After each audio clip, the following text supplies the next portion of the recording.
So Fairview Heights as a community is unique in that we have a population of about 17,000. However, our daytime population could swell to 4 times that much. We could have up to 40,000 people in town at any given day.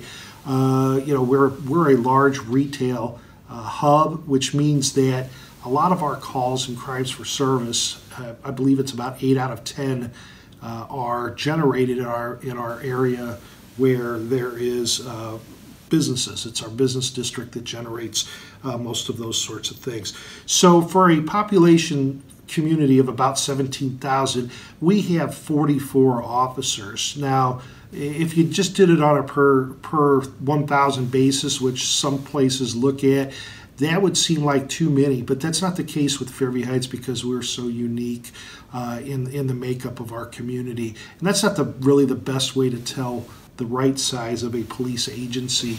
You really have to look at the number of calls for service and how much time an officer spends on those calls for service to get that figured out. You know, a few years ago when I took over as chief in 2010, we did a staffing study where we used an outside agency to help us determine what our right staffing size would be for our patrol. And we found back in 2010 that we were short 4 patrol officers. We're getting ready to do another staffing study because it has been 7 years. But what we did was we got those 4 officers eventually. We didn't go out the next day and get them. But before we went out and just added to our city's budget, we first looked at ways to save by bringing in current employees who might be police officers who are assigned to duties that we could have a civilian do. And one perfect example of that is our crime-free housing program, which had been overseen by a police officer. What we did was we took that position and made it a civilian position and was able to put that police officer back out on the street. We also got a grant for two officers from the COPS, the Department of Justice, back in 2010. So that took care of 3 of the 4 that we needed. And then because patrol is the core mission of our organization, we took somebody from a specialized unit and brought him back to patrol and was able to satisfy, get us up to the staffing level that we knew we needed to be at. Our budget in Fairview Heights is $8 million a year, and for the police department, and the large majority of that budget is personnel. Probably about 89% of it are personnel costs. Go ahead. Your name is? My name is Nick Gailius, Gailius, and I'm the police chief with Fairview Heights Police Department.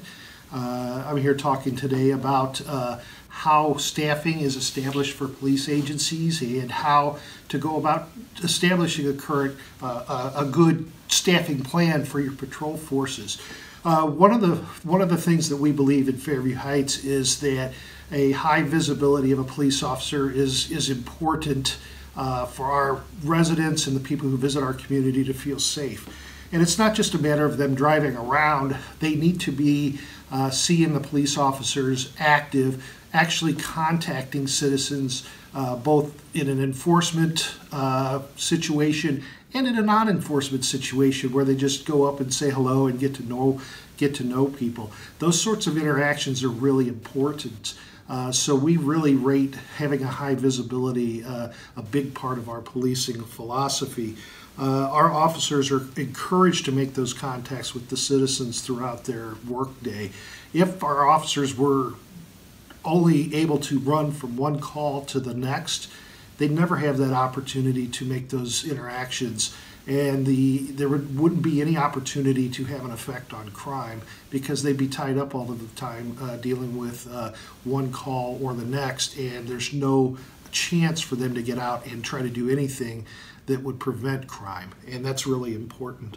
When it comes to figuring out who the best police officers are, today, one of the things that we do is we look for people who have that interest of the community in their heart.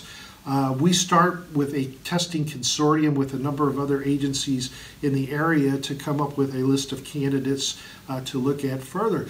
But it doesn't stop with just taking a written test for the people that we're looking for. They have to go through oral interviews.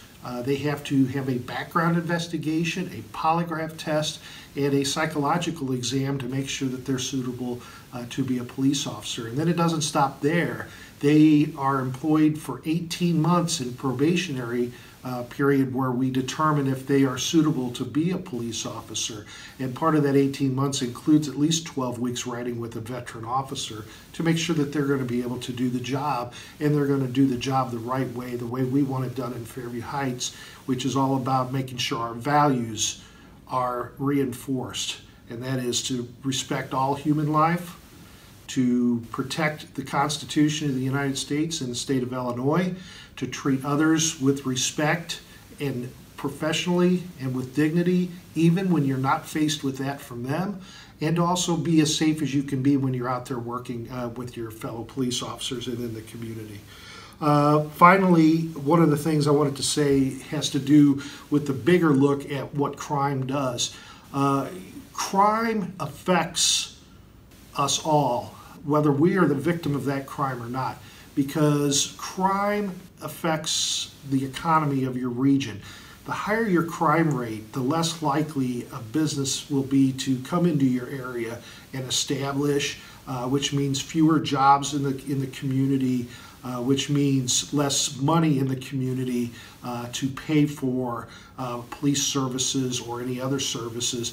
It's a real downward spiral if you don't start with public safety as your #1 priority in an area, a community, or a region.